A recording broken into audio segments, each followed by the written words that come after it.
2시간을 달려 디코코탄에 도착했습니다. 투마가 쪽을 만나기 위해서는 이곳에서 다시 1시간가량 걸어 정글을 지나야 합니다. 긴 여정 끝에 드디어 투마가 쪽 부족이 사는 마을에 도착했습니다.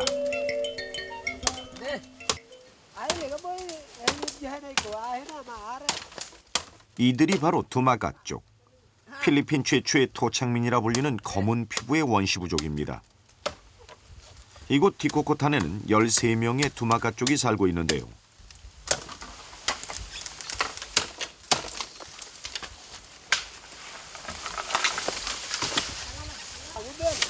가장인 제리를 중심으로 그의 두 딸과 사위가 일가를 이루며 살고 있습니다. 최고 연장자인 제리. 하지만 이들에겐 나이에 구분이 없습니다.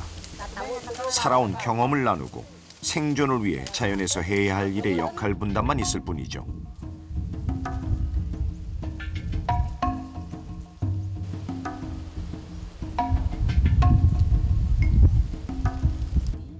두세 가족이 모여 사는 투마가 쪽의 삶은 단순합니다.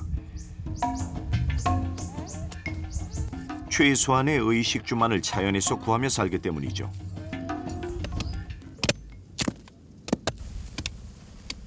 투마가 쪽은 숲이 있는 해변에 주로 사는데요. 재배해야 먹을 수 있는 쌀이나 채소를 제외하고 대부분의 먹을거리를 바다와 숲에서 얻습니다. 먹을 것을 구할 수 있는 도구도 직접 만듭니다. 특히 바닷가에 사는 투마가 쪽은 물고기 잡이에 필요한 도구를 만드는 기술이 뛰어난데요. 가볍고 단단한 나무를 깎아 직접 오리발도 만듭니다. 각자 개성대로 만들기 때문에 오리발 모양도 제각각이라는데요. 제리의 사위 마이클은 넓고 얄팍해서 물에 잘 뜨는 오리발을 좋아한다고 합니다. 발을 고정시키는 고무줄은 종종 바닷가에 떠내려오는 쓰레기 더미나 물물 교환을 통해 얻는다고 합니다.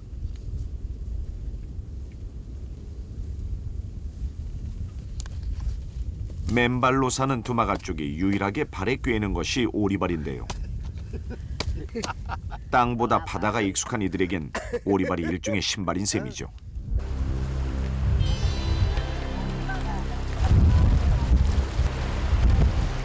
제리와 2명의 사위가 물고기 사냥에 나섭니다. 투마가 쪽은 배 위에서 물고기를 낚지 않고 직접 물속에 들어가 나무로 만든 작사를 쏘아 물고기를 잡습니다.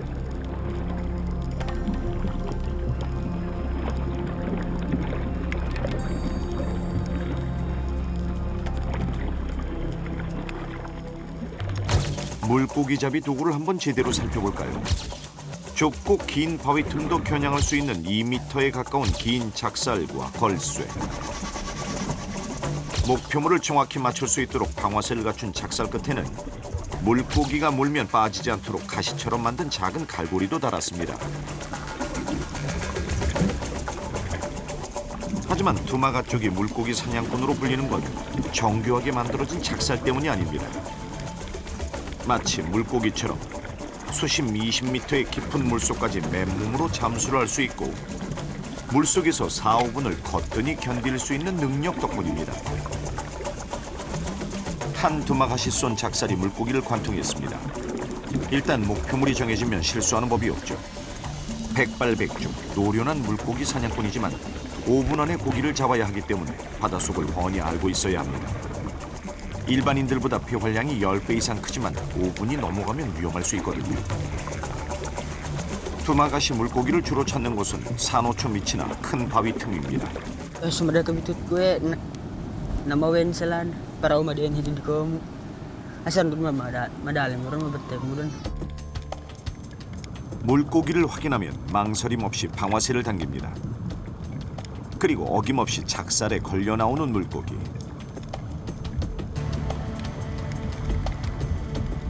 말이 필요 없는 명사수입니다.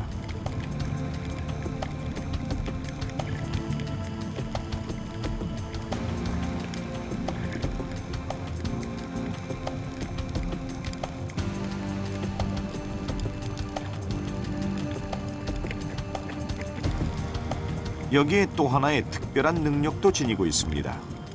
Mas malinaw pala batam ikan ya, mas bata, mas malit baga kailangan deka. 욕심이 없는 두마가 쪽은 필요한 만큼만 물고기를 잡습니다.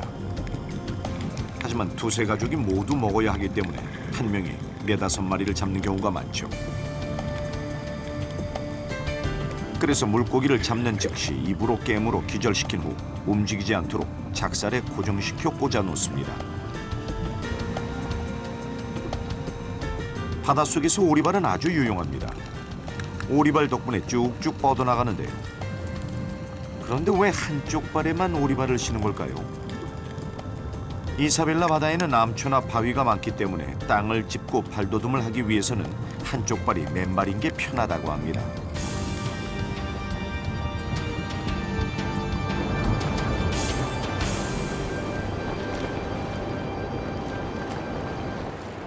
마치 한 마리의 물고기처럼 신비한 능력을 갖춘 두마가쪽.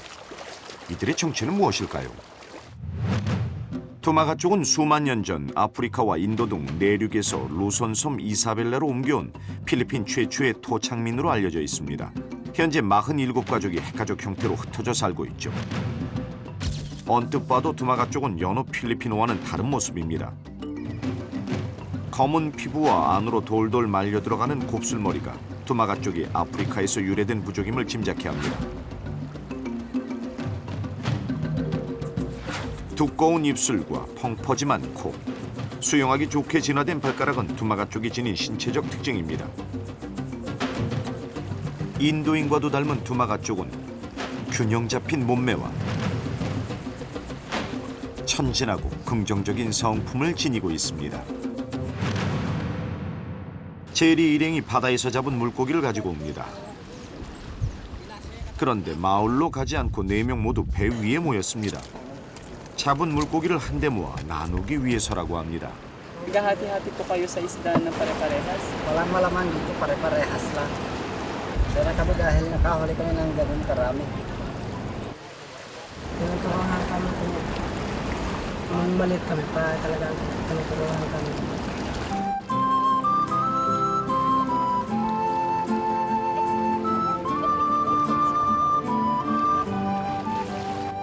해가 지면 흩어져 있던 두마가쪽이 모두 모입니다. 정확히 말하면 불가에 모이는 거죠. 장작불을 피워 낮에 잡아온 물고기도 구워 먹고 몸도 따뜻하게 덮입니다.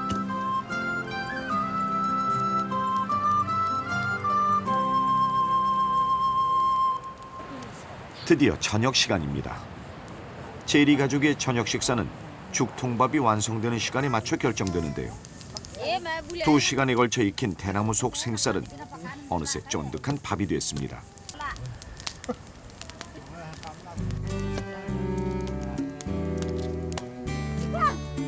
저녁 식사를 마칠 무렵이면 따뜻했던 모래바닥도 서늘해집니다.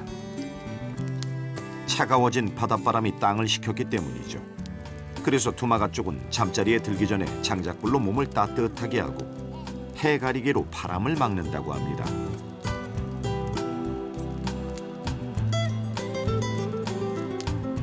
옷을 걸치지 않은 맨몸에 이불 없이 맨바닥에서 자는 두마가 쪽은 서로 붙어 앉아 체온을 나누며 해변의 밤을 따뜻하게 보냅니다.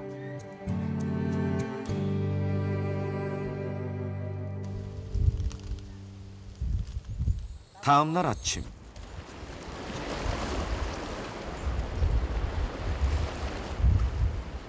다들 음식을 모으느라 바쁜데 제리가 바다에 배를 띄웁니다.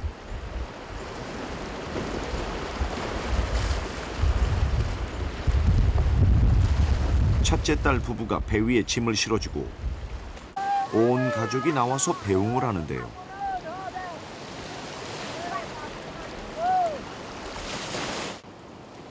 대체 어딜 가는 걸까요?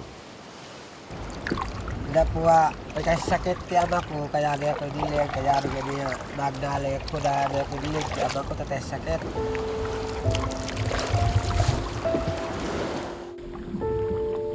하루 뱃길은 멀고도 험한 길입니다. 1년에 한두 번 지나기도 어려운 길. 그래서 귀한 선물도 준비했습니다.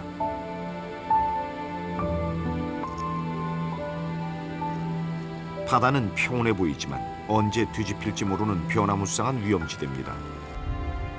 그래서 좁은 배 양쪽에는 파도에 뒤집어지지 않게 지지대를 달아 균형을 잡게 했죠.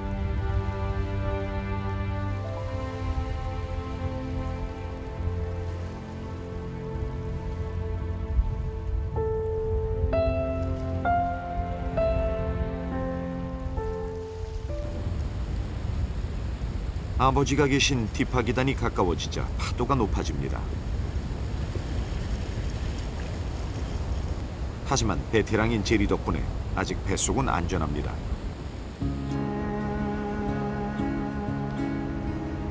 좁고 작은 배로 잘도 파도를 넘는 제리.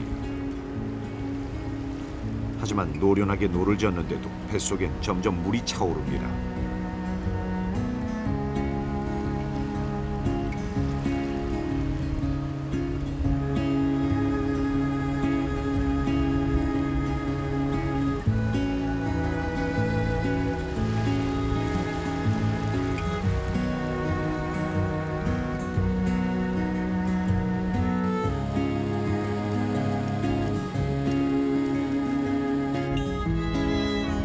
과연 무사히 아버지 집에 도착할 수 있을까요?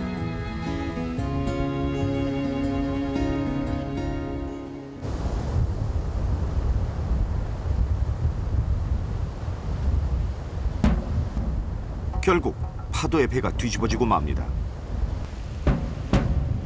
사실 바다에 빠져도 제리는 위험하지 않습니다. 물속에서 더 자유로우니까요.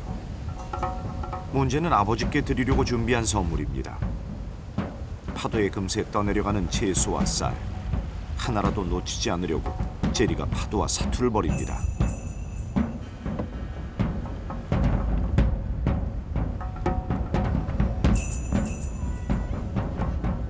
티코코탄보다 더 깊숙한 곳에 있는 디파기단에서는 맛보기 힘든 쌀과 호박, 수박과 가지 등을 챙겨서 온 제리. 다행히 파도에 휩쓸려간 가지 하나를 빼고는 모두 물속에서 건져냈습니다.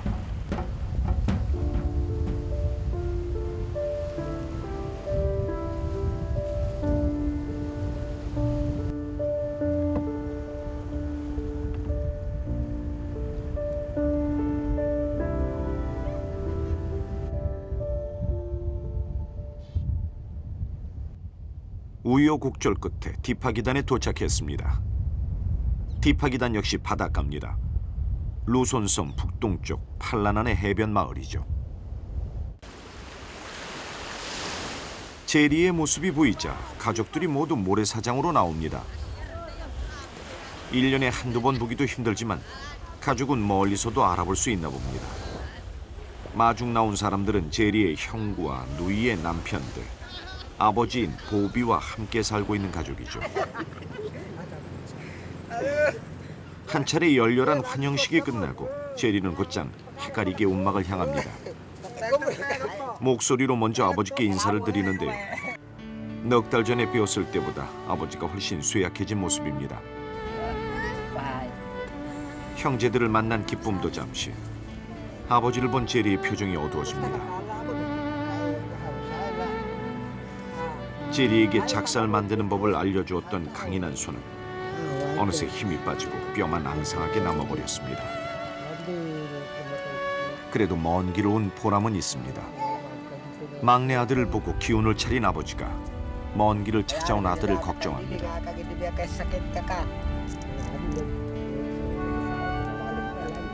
감정 표현이 서툰 제리.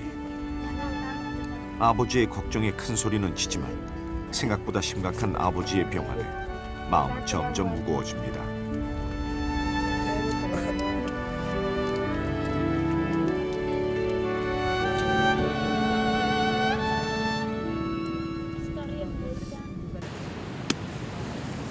밖으로 나온 제리가 호박을 자르는데요. 노랗게 익은 호박이 먹음직스럽네요. 호박 속을 파내고 잘게 잘라 대나무 통에 넣는 제리. 그런데 다른 선물들을 제쳐두고 호박을 제일 먼저 요리하는 이유는 뭘까요? Ay, paborito naman ng tatay ko itong kalabasa. 두마가 쪽은 남자와 여자 모두 음식을 만듭니다. 어려서부터 음식을 만들어 온 제리는 호박 요리쯤은 쉽게 할 수 있습니다. 껍질을 벗기지 않은 대나무에 작은 구멍을 만들어 그 속에 호박을 넣고 30분간 익히면 뭉클어지지 않고 잘 익은 호박이 모습을 드러냅니다. 갓 찐 호박에 티코코탄에서 가져온 수박과 밥을 더하니 제법 그럴듯한 요리가 됐습니다. 제리는 몸을 가누기 힘든 아버지를 위해 한 입 한 입 밥 시중을 듭니다.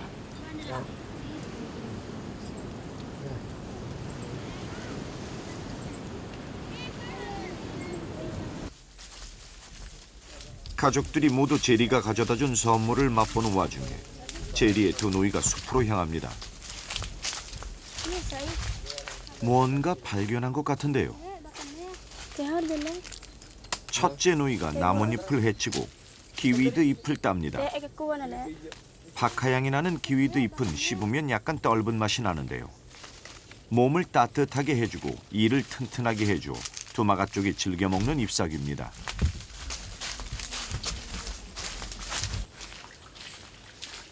그런데 예전에는 지천에 있던 기위드 나무가 기상 변화로 인해 날씨가 무더워지면서 많이 사라졌다고 합니다. 이제 숲속 깊숙이 들어가 서늘한 나무 그늘 속을 헤치고 찾아야만 기위드 잎사귀를 찾을 수 있다고 합니다. Di pala ako kang giwad di day, kasunod ang butag, kasunod din ang apog din, kaya ang tabako rin.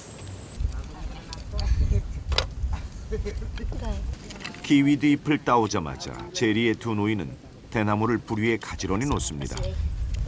그리고 전복 껍데기를 대나무에 올려놓고 대나무로 층층이 단을 쌓습니다. 요리법에 따라 다양하게 활용되는 대나무. 이번에는 그릇이 아닌 장작으로 사용하고 있는데요. 불이 한꺼번에 솟아올라 화력이 세지도록 대나무단을 겹겹이 쌓았습니다.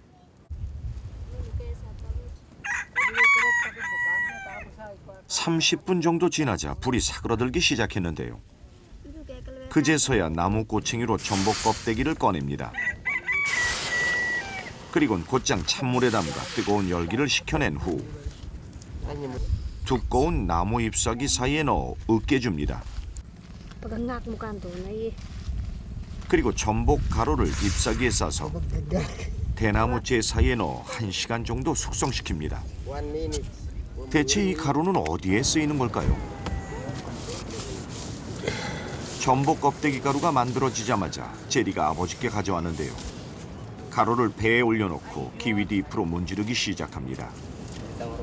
계속 문지르면 전복 껍데기 가루와 기위드 잎의 성분이 만나 배를 따뜻하게 해줘 원기를 회복시켜준다는데요.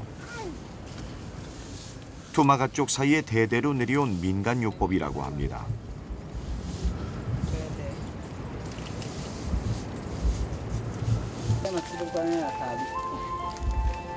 자연에서 생명을 유지할 수 있는 양식과 치료제를 모두 얻는 두마가 쪽. 이들은 어려서부터 자연에 길들여져 살아가는 방법을 배웁니다. 학교에 다니지 않는 아이들은 숲에서 자연을 배우고 삶의 지혜를 터득하죠. 누가 가르쳐주지 않아도 20m를 웃도는 나무를 쉽사리 오르는 방법을 스스로 터득합니다. 그리고 어떤 열매를 먹을 수 있는지 열매의 종류와 따는 방법도 경험을 통해 배우죠. 어른들은 먹을 수 있는 열매만 따지만 아이들은 가지고 놀 수 있는 열매를 더 좋아합니다. 독성분이 있어 먹지 못하는 이 마른 목골의 열매는 아이들의 좋은 장난감입니다. 두마갓 어른들은 아이들에게 문명의 세계에서나 볼 수 있는 톱이나 비행기 같은 장난감을 이 열매로 만들어줍니다. 온순하고 긍정적인 두마갓 쪽은 다툼이 없는 평화스러운 부족입니다. 두세 가족이 모여 살지만 부족 간의 경쟁이나 다툼이 있었던 적은 거의 없습니다. 그저 자연의 섭리에 따라 순하게 살아온 부족이죠. Ayo kunahod tu isip nu agum me iba maran lagi di maduka sini ay maganda iye kaya umangalah dito iba lugar magbilay o magkapisa na o maari magkasong duhitisit kay ugali takaisama. 제리가 온 기념으로 가족들이 특별한 이벤트를 준비했습니다. 물고기 사냥을 할 때 없어서는 안 될 물안경을 만들기로 한 거죠. 두마가 쪽은 물안경도 손수 나무를 깎아 만드는데요. 거칠거나 섬세한 솜씨는 달라도 두마가 쪽 남자라면 누구나 물안경을 만들 수 있다고 합니다. Bugum mo pa mga duldan. Ari ko na binatiliwak na hindi ko na maintindihan ko na pagginit na makaya ko na na ailing ko na binatiliwak na inahig ko na nakayari din ti antipara. Ay ni mahirap pa kayo ay value. Ani medyo magaan ay saldi ulay. 피부에 닿았을 때 아프지 않도록 딱딱한 모서리를 둥글게 모양내고 눈 크기에 맞춰 유리를 끼웁니다. 유리는 물물 교환으로 얻는 문명의 사물인데요. 바다의 짠물이 눈에 들어가지 않게 막아주기 때문에 두마가 쪽이 무엇보다 소중하게 여기는 귀한 물건입니다. 하지만 이 정도로 바닷물이 눈에 들어가지 않을까요? Belapat din. 이 물안경의 진짜 비밀은 유리를 끼운 후에 시작됩니다. 일단 나무 틀에 꼭 맞도록 유리를 단단히 고정시켜 한 쌍의 물안경을 만든 후 뿔났다 나무 껍질을 벗겨냅니다. 붉은 빛이 감도는 뿔났다 나무 껍질은 물안경을 만들 때 없어서는 안 될 중요한 재료인데요. 나무 껍질과 침 그리고 전복 껍데기 가루를 섞어 물안경에 꼼꼼하게 발라줍니다.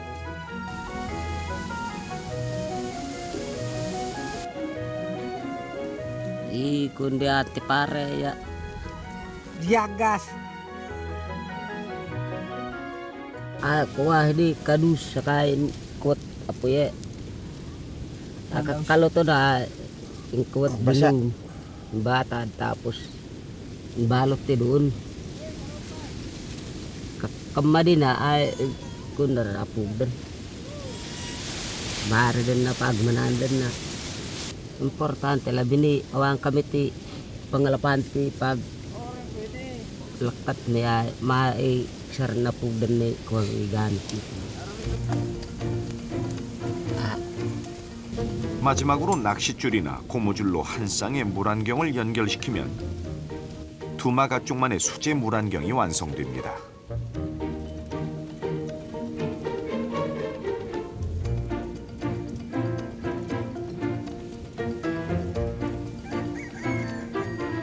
자, 과연 완성된 물안경은 어떨까요? 새 물안경을 쓴 아케투나또 기분이 좋아 보이는데요.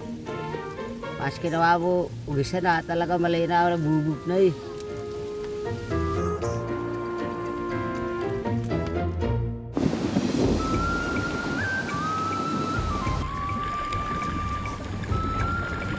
오랜만에 제리와 형제들이 뭉쳤습니다. 어린 시절 물장구를 배우고 처음 물고기를 잡았던 그 바다에 형제들이 다시 모인 거죠.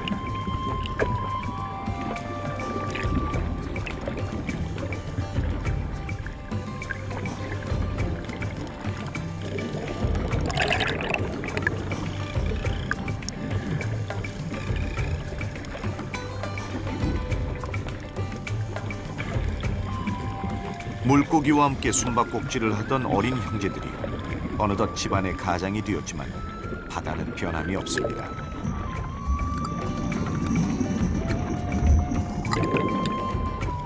그 바다와 물고기가 있는 한 제리의 형제들은 떨어져 살아도 함께 있는 거나 마찬가지죠.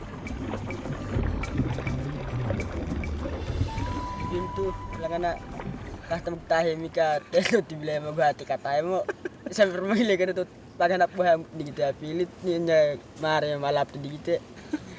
Kunot binagin, magbintul ka o sa tehot palal. Adi magbintul to palit tehot bagis.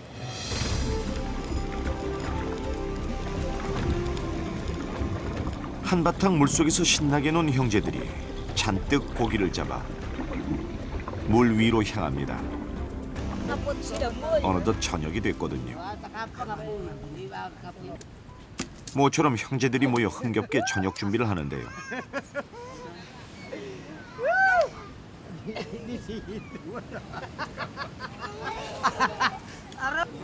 그때 움막에서 제리의 아버지가 얼굴을 내미십니다.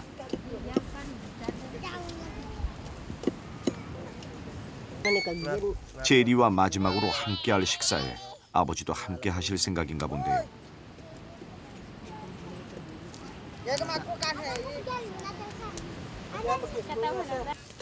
갓 잡은 생선은 비타민과 단백질이 풍부한 별미입니다. 거기에 자식들이 모두 모였으니 제리의 아버지도 기운을 차리셨나 봅니다.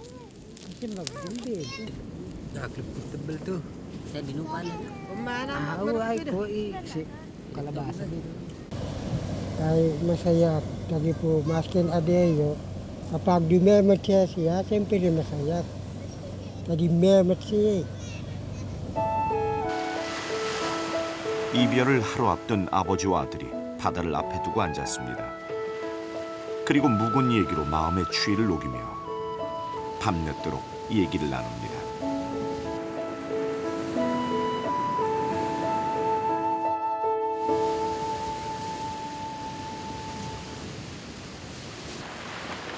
다음 날 아침, 제리가 떠날 준비를 합니다. 다시 만날 기약이 없는 이별에 가족들의 배웅이 길어집니다.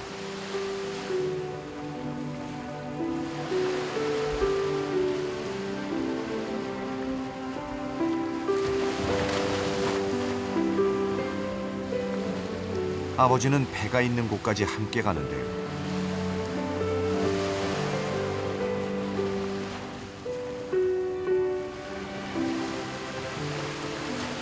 바다가 가로막고 있어 자주 볼 수는 없지만 바다로 인해 서로의 존재를 느낄 수 있는 두마가 쪽의 아버지와 아들.